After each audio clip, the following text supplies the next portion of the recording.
اور یہی میں نہیں چاہتا تھا. ان کی رائے کو کسی بھی طرح تبدیل نہیں ہونا چاہیے. اسی لیے میں نے سوچ لیا تھا کہ جلد ہی میں ان دونوں کو یہ بتا دوں گا کہ انگوٹھی مجھے واپس مل چکی ہے. مگر جو صدمہ، جو دھچکا میں انہیں پہنچا چکا تھا، وہ ان کے لیے شاید کچھ زیادہ ہی سخت اور صبر آزما تھا. میں بستر پر لیٹ گیا. بہت سی سوچیں میرے ذہن میں آ رہی تھی. پتہ نہیں وہ بدماش کون تھے اور ان کے وہ 4 ساتھی کون تھے جنہیں وہ لوگ امریکی قید سے چھڑانا چاہتے تھے، اور ان کے لیے انہوں نے پورا ہوائی جہاز ہی اغوا کر لیا تھا. مجھے ہڈسن سے یہ بات معلوم کر لینی چاہیے تھی، مگر میرا خیال ہے اس وقت وہ بھی بے خبر تھا. اسے آرام و آسائش کی پڑی ہوئی تھی. آخر دم تک وہ میرے ساتھ رہا. جب اسے اطمینان ہو گیا کہ اب میں صحیح ٹھکانے پر پہنچ گیا ہوں تو وہ مجھ سے مسافہ کر کے الگ ہو گیا. اس وقت میرا خیال ہے رات کا 1:30 بج رہا تھا کہ اچانک باہر راہداری میں مجھے عجیب سے ہنگامے کی آواز سنائی دی. یوں لگتا تھا جیسے کئی آدمی دوڑ رہے ہوں. پھر اچانک مجھے گولی چلنے کی آواز سنائی دی. میں تڑپ کر بستر سے اٹھا اور کمبل لپیٹ کر دروازے سے جا لگا. وہ شور کی آوازیں اب بھی آ رہی تھیں اور میری سمجھ میں نہیں آ رہا تھا کہ یہ قصہ کیا ہے. پیچھے ہٹ کر میں نے سردی سے بچنے کے لیے کوٹ پہن لیا. کمرے کی بتی جل رہی تھی. بوٹ میں نے پاؤں میں پھنسا لیے تھے، مگر ابھی میں کوٹ پہن ہی رہا تھا کہ مجھے کمرے کی عقبی کھڑکی کا شیشہ ٹوٹنے کی آواز سنائی دی. راہداری میں جو گڑبڑ ہو رہی تھی وہ تو میں بھول ہی گیا.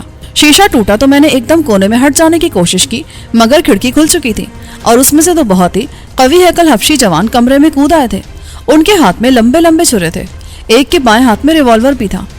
تو یہ بات تھی، کسی نے مجھے بہت پہلے سے تاڑ رکھا تھا. ان سے بچنے کے لیے میں نے تیزی سے کمبل گھما کر اس طرح مارا کہ وہ دونوں اس کی لپیٹ میں آئے تو صحیح، مگر ٹس سے مس نہ ہوئے، بلکہ اس کمبل میں چھپ کر اتنی تیزی سے آگے بڑھے کہ مجھے اپنا بچاؤ کرنا محال نظر آنے لگا. میں بائیں طرف ہٹا. کمبل کا ایک سرا اب بھی میرے ہاتھ میں تھا اور میں بالکل نہتا تھا. باہر ابھی تک بہت ہنگامہ مچا ہوا تھا.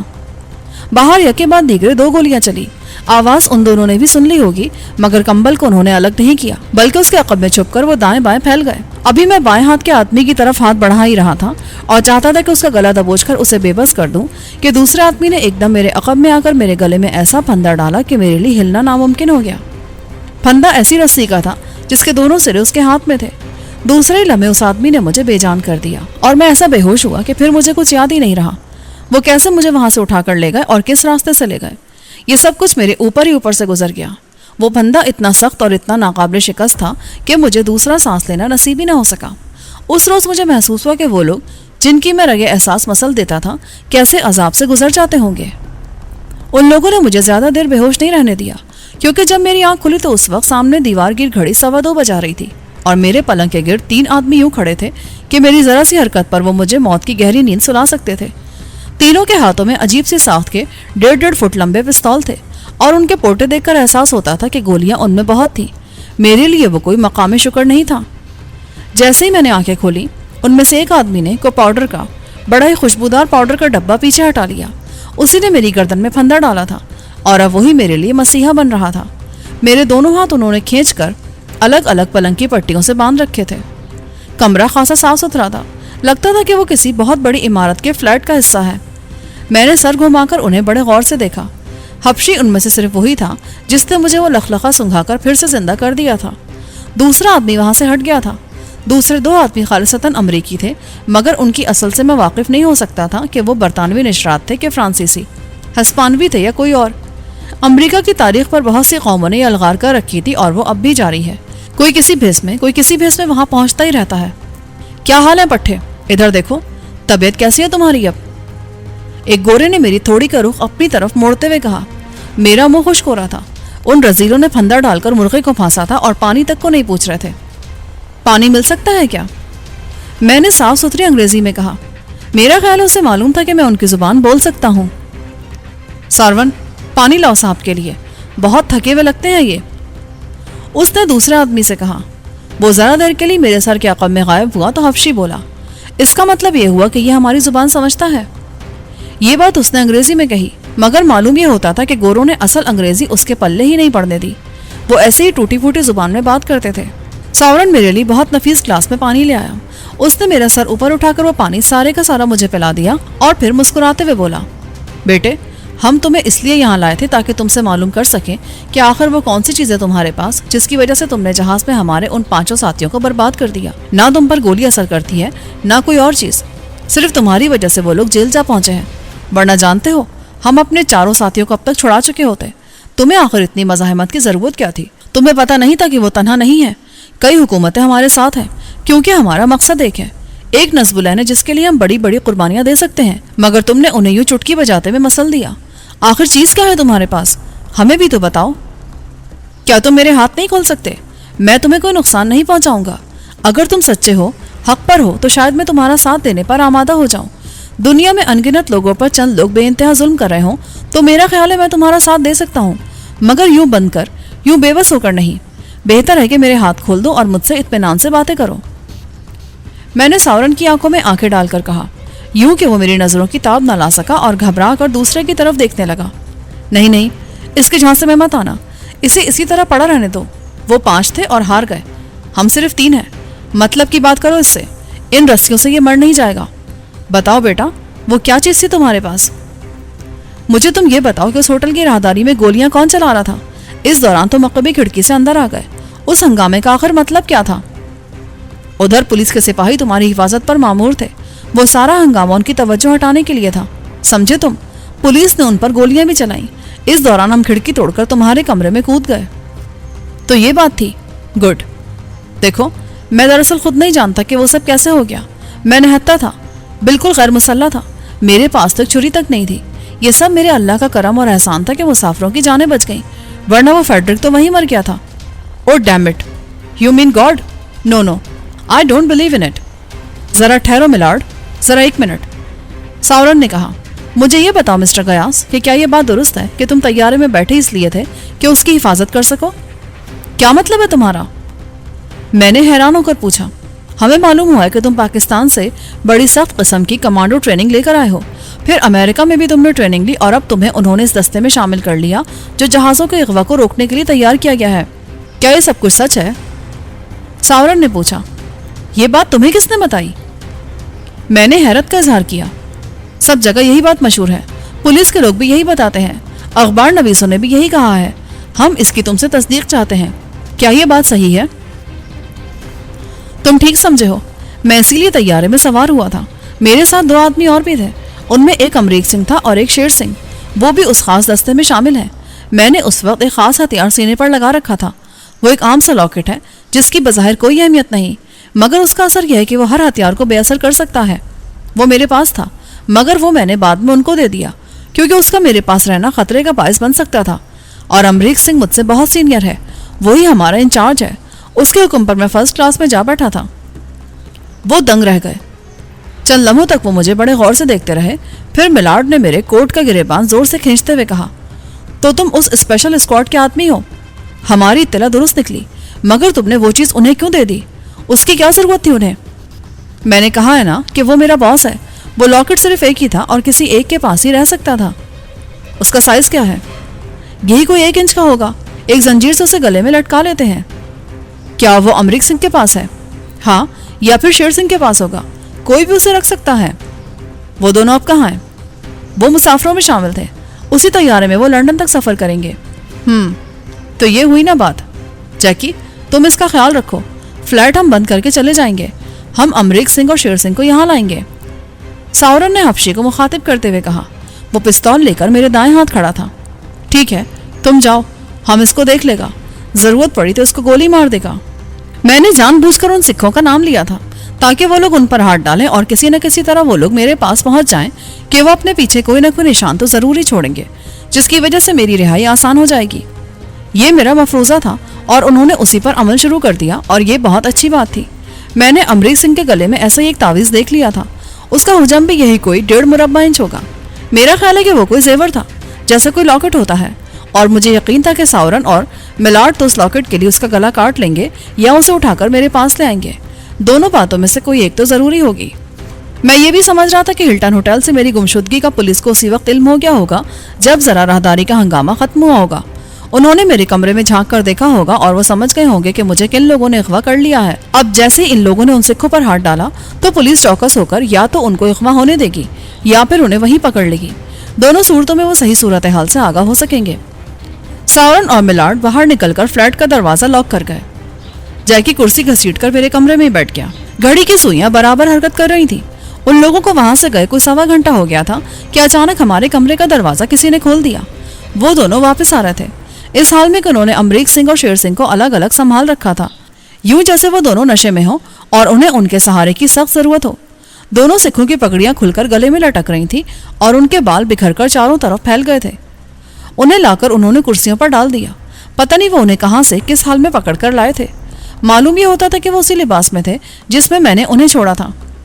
دروازہ بند کر کے ساورن بولا، بکواس کرتے تھے تم، اس کے پاس تو کوئی لاکٹ نہیں ہے، نہ اس کے پاس ہے، ہم نے ان کی پوری تلاشی لی ہے۔ تو پھر ان کو یہاں کیوں لے آئے ہو؟ صرف تمہیں دکھانے اور ان کی مزید تلاشی لینے کے لیے۔ ہم نے ان کے بال بھی کھول کر دیکھ لیے ہیں، اب صرف ان کا طبی معائنہ ہی باقی ہے۔ کیا مطلب؟ کیا کرو گے تم ان کا؟ ان کا ہم ایکس رے لیں گے۔ مجھے شک ہے کہ وہ لاکٹ ان میں سے کسی نے نگل لیا ہے، ورنہ وہ ان کے پاس ہی ہونا چاہیے تھا۔ مگر ابھی وہ یہ بات کہہ ہی رہا تھا کہ کسی نے باہر سے فلیٹ کا دروازہ زوردار دھماکے سے یوں کھول دیا جیسے کسی چٹخنی کا وہاں وجود ہی نہ تھا، اور اس کے ساتھ ہی 4 پولیس مین رائفلیں لیے اندر گھس آئے۔ خبردار، کوئی ہلنے کی کوشش نہ کرے، تم تینوں ہماری حراست میں ہو، اپنے ہتھیار پھینک دو۔ جیکی نے سارجنٹ کے یہ الفاظ سنتی اپنا پستول پھینک کر ہاتھ اوپر اٹھا لیے۔ ساورن اور ملاڈ بھی اپنا سانس ابھی درست کر ہی رہے تھے اور انہیں اپنے پستول یاد ہی نہیں آئے تھے کہ پولیس اندر آ گئی تھی۔ وہ بے بس ہو کر رہ گئے تھے اور انہوں نے نہایت اضطراب کی حالت میں ہاتھ اوپر اٹھا دیے۔ انہیں سپاہیوں کے حوالے کر کے سارجنٹ میری طرف بڑھا اور بولا، ہمیں افسوس ہے سر، بہت ہی افسوس ہے کہ آپ کو اتنی پریشانی اٹھانی پڑی۔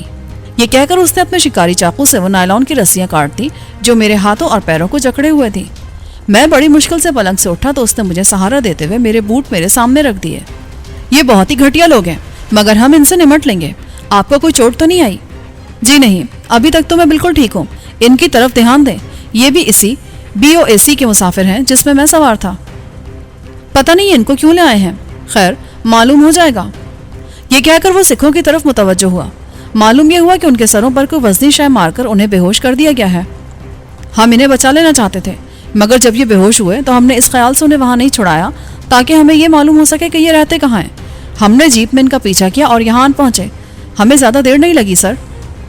وہ مجھے بار بار سر کہہ کر شرمندہ کر رہا تھا۔ آپ کو پتا ہے یہ مجھے ہوٹل سے اٹھا لائے تھے؟ جی ہاں، لائٹ مین کو آپ کی حفاظت کے لیے بھیجا گیا تھا، مگر ان لوگوں نے چالاکی یہ کی کہ ایک آدمی کو ہوٹل کی راہداری کی طرف بھیج دیا۔ وہ طرح طرح کی حرکتیں کرنے لگا جس سے لائٹ مین کو اس پر شک پڑ گیا۔ اسے 3 بار وہاں گولی چلانا پڑی مگر وہ بچ کر نکل گیا۔ اس عرصے میں یہ لوگ عقبی کھڑکی میں سے اپنا کام کر کے نکل گئے۔ خدا جانے یہ آپ سے کیا چاہتے تھے؟ مجھے بھی انہوں نے کچھ نہیں بتایا۔ ابھی تو یہ اصل بات کی طرف آئے ہی نہیں تھے، صرف شکار کو یکجا کرنے میں لگے تھے۔ سارجنٹ ان سکھوں کی طرف متوجہ تھا۔ جب وہ نہیں سمجھے تو اس نے سپاہیوں سے کہا کہ وہ انہیں فوراً اسپتال لے جائیں۔ انہیں جب سپاہی اٹھا کر باہر نکل گئے تو سارجنٹ نے کہا، میرا نام ہارٹن ہے، سارجنٹ ہارٹن، آئے میرے ساتھ، ہم ان کتوں کی موٹر میں واپس چلتے ہیں۔ ان کو آگے بڑھاؤ بھائی۔ یہ کہہ کر وہ ان سب کے پیچھے پیچھے کمرے سے باہر نکلا۔ ہم اس عمارت کی دوسری منزل میں تھے۔ لفٹ بند تھی۔ سیڑھیوں سے نیچے اتر کر ہم ملاڈ کی کار میں بیٹھ گئے۔ ایک سپاہی ان کے دائیں ہاتھ تھا۔ ہارٹن نے مجھے اپنے ساتھ اگلی سیٹ پر بٹھا لیا اور گاڑی خود ڈرائیو کرنے لگا۔ میرے کپڑے تو ابھی تک ہلٹن ہوٹل میں ہی ہیں، ہم وہیں جا رہے ہیں۔ آپ کو مکمل آرام کی ضرورت ہے سر، میں آپ کی پریشانی سمجھ رہا ہوں، آپ کے ساتھ بہت زیادتی ہوئی ہے، مجھے افسوس ہے کہ لائٹ مین آپ کی حفاظت نہ کر سکا۔ اسے میری حالت دیکھ کر واقعی سخت افسوس ہو رہا تھا۔ ان تینوں کے ہاتھوں میں اس نے ہتھکڑیاں ڈال دی اور ان کا سپاہیوں نے بندوق کی زد میں لیے بیٹھا تھا۔ وہ بالکل خاموش تھے اور ان کے چہروں سے معلوم ہوتا تھا کہ انہیں حالات کے اس دھارے کا بالکل اندازہ نہیں تھا۔ امریک سنگھ اور شیر سنگھ کو انہوں نے پتہ نہیں کیسے اغوا کیا تھا۔ بہرحال ہارٹن نے بہت عقل مندی سے کام لیا کہ انہیں اغوا ہونے دیا۔ وہ لوگ انہیں بے ہوش کر کے لے اڑے مگر اس نے ان کا راستہ نہیں روکا بلکہ ان کا پیچھا کیا۔ یہ بہت اچھی بات تھی۔ میں نے بھی یہی کچھ سوچ کر ان دونوں سکھوں کا نام لیا تھا اور وہ ایسے تیز نکلے کہ سیدھے ان سے جا بھڑے۔ نتیجہ میری توقع کے عین مطابق نکلا اور اب ہم ہلٹن ہوٹل واپس جا رہے تھے۔ جب ہم وہاں پہنچے تو مجھے احساس ہوا کہ وہاں کچھ ایسی افراتفری نہیں مچی تھی جس کی میں توقع کر رہا تھا۔ ہوٹل کا ایک چھوٹا سا اہلکار 2 اور ملازموں کے ساتھ ہمارے کمرے میں پہنچا۔ اس جگہ کا وہ پہلے ہی معائنہ کر چکے تھے۔ پولیس کے چند لوگ وہاں پہلے سے موجود تھے جن میں ہارٹن بھی موجود تھا۔ حیرت کی بات یہ ہے کہ انہوں نے وہ کھڑکی پوری کی پوری نکال کر اسی وقت نئی کھڑکی وہاں لگا دی تھی اور شیشے کی کرسیاں جو کمرے کے قالین پر بکھری ہوئی تھی وہاں سے اٹھا لی گئی تھی۔ پولیس اپنی کارروائی مکمل کر چکی تھی اور رپورٹ وہ بہت پہلے تیار کر کے لے گئے تھے۔ اس واقعے کے سارے شواہد وہاں سے مٹا دیے گئے تھے۔ مجھے کچھ ہی دیر بعد انہوں نے تنہا چھوڑ دیا۔ میری تمام چیزیں وارڈروب میں موجود تھیں۔ مجھے زیادہ فکر اس انگوٹھی کی تھی، وہ پتلون کے نیفے میں دبی تھی۔ اسے میں نے اچھی طرح ٹٹول کر دیکھ لیا۔ نوٹ بھی سارے کے سارے وہیں دھرے تھے۔ ایک لحاظ سے مجھے یوں لگا تھا جیسے وہاں کوئی واقعہ ہوا ہی نہیں ہے۔ میں بہت زیادہ تھک گیا تھا۔ ہارٹن نے مجھ سے مصافحہ کیا اور بولا، کیا آپ اسی طیارے سے جانا چاہیں گے؟ میرا تو یہی خیال ہے، 2 گھڑی سو لیتا ہوں۔ وہ کہہ رہے تھے کہ طیارہ صبح 7 بجے روانہ ہوگا۔ میں آپ کو اطلاع کر دوں گا، اگر کوئی اور رکاوٹ نہ ہوئی تو صبح آپ روانہ ہو سکیں گے۔ یہ کہہ کر وہ باہر چلا گیا اور میں تمام کھڑکیاں اور دروازے اچھی طرح مقفل کر کے بستر پر لیٹ گیا۔ مجھے بڑی حیرت ہو رہی تھی کہ اس نشے کی طلب نے دوبارہ میرا جسم شل نہیں کیا تھا۔ یوں لگتا تھا جیسے میں اپنی قوت ارادی سے اس پر قابو پا چکا ہوں۔ بستر میں لیٹتی میں نے سارے خیالات ذہن سے جھٹکے اور گہری نیند میں کھو گیا۔